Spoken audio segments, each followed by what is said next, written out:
Hello friends, ಎಲ್ರಿಗೂ ನಮಸ್ಕಾರ. Welcome back to ನಮ್ಮ ರೆಸಿಪೀಸ್. ಇವತ್ತಿನ ವಿಡಿಯೋದಲ್ಲಿ ನಾನು ಯಾವುದೇ ಥರ ರೆಸಿಪಿನ ಶೇರ್ ಮಾಡ್ಕೊಳ್ತಾ ಇಲ್ಲ. ನಮ್ಮ ಮನೆ ಹತ್ರ ಇರೋ ಒಂದು ಸೂಪರ್ ಮಾರ್ಕೆಟ್ಗೆ ಹೋಗಿದ್ದೆ. ಒಂದು ವಾರದಿಂದ ಎಲ್ಲಿ ನೋಡಿದರೂ ಇದೇ ಹಣ್ಣಿನ ಹಾವಳಿ ಇತ್ತು.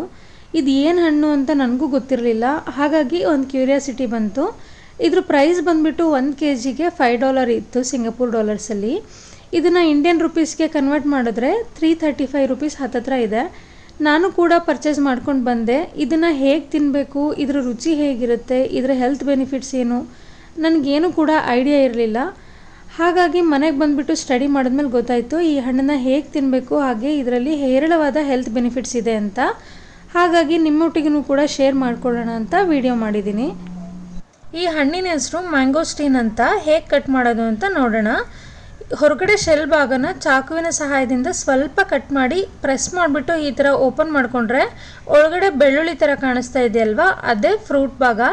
ಈ ಫ್ರೂಟು ತುಂಬಾ ಜ್ಯೂಸಿಯಾಗಿರುತ್ತೆ. ಟೇಸ್ಟ್ ಬಂದುಬಿಟ್ಟು ಸ್ವೀಟ್ ಮತ್ತು ಟ್ಯಾಂಗಿ ಮಿಕ್ಸ್ಡ್ ಕಾಂಬಿನೇಷನ್ ಆಗಿತ್ತು. ತುಂಬಾ ಚೆನ್ನಾಗಿತ್ತು.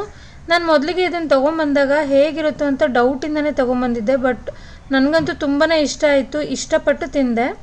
ಈ ಹಣ್ಣನ್ನು ಹಿಂದ್ಗಡೆಯಿಂದ ಮಧ್ಯಭಾಗದಲ್ಲಿ ಸ್ವಲ್ಪ ಪ್ರೆಸ್ ಮಾಡ್ಕೊಂಡು ಕೂಡ ಓಪನ್ ಮಾಡ್ಕೋಬೋದು. ಇದು ಥೈಲ್ಯಾಂಡ್ನ ನ್ಯಾಷನಲ್ ಫ್ರೂಟ್ ಆಗಿರುತ್ತೆ. ಇದನ್ನು ಹಣ್ಣಿನ ರಾಣಿ ಅಂತ ಕೂಡ ಕರೀತಾರೆ. ಇತ್ತೀಚಿನ ದಿನಗಳಲ್ಲಿ ಈ ಹಣ್ಣು ಎಲ್ಲ ಕಡೆ ಸಿಗ್ತಾ ಇದೆ. ನಿಮಗೇನಾದರೂ ಸಿಕ್ಕರೆ ಖಂಡಿತವಾಗೂ ಟ್ರೈ ಮಾಡಿ. ಈ ಹಣ್ಣನ್ನು ಬಳಸ್ಕೊಂಡು ಜ್ಯೂಸ್ ಮಾಡ್ಕೋಬೋದು. ಹಾಗೆ ಇದ್ರ ಸಿಪ್ಪೆಯಿಂದ ಟೀ ಕೂಡ ಮಾಡ್ಕೊಳ್ತಾರೆ. ಬಟ್ ಟೀ ಸ್ವಲ್ಪ ಒಗ್ರಾಗಿರುತ್ತೆ. ನಿಮಗೇನಾದರೂ ಈ ವಿಡಿಯೋ ಯೂಸ್ಫುಲ್ ಅನಿಸಿದ್ರೆ ಪ್ಲೀಸ್ ಒಂದು ಲೈಕ್ ಮಾಡಿ. ಹಾಗೆ ಯಾರೆಲ್ಲ ನನ್ನ ಚಾನಲ್ಗೆ ಸಬ್ಸ್ಕ್ರೈಬ್ ಮಾಡದೆ ನೋಡ್ತಾ ಇದ್ದೀರಾ, ಪ್ಲೀಸ್ ಸಬ್ಸ್ಕ್ರೈಬ್ ಮಾಡಿಕೊಂಡು ಸಪೋರ್ಟ್ ಮಾಡಿ. Thank you for watching this video.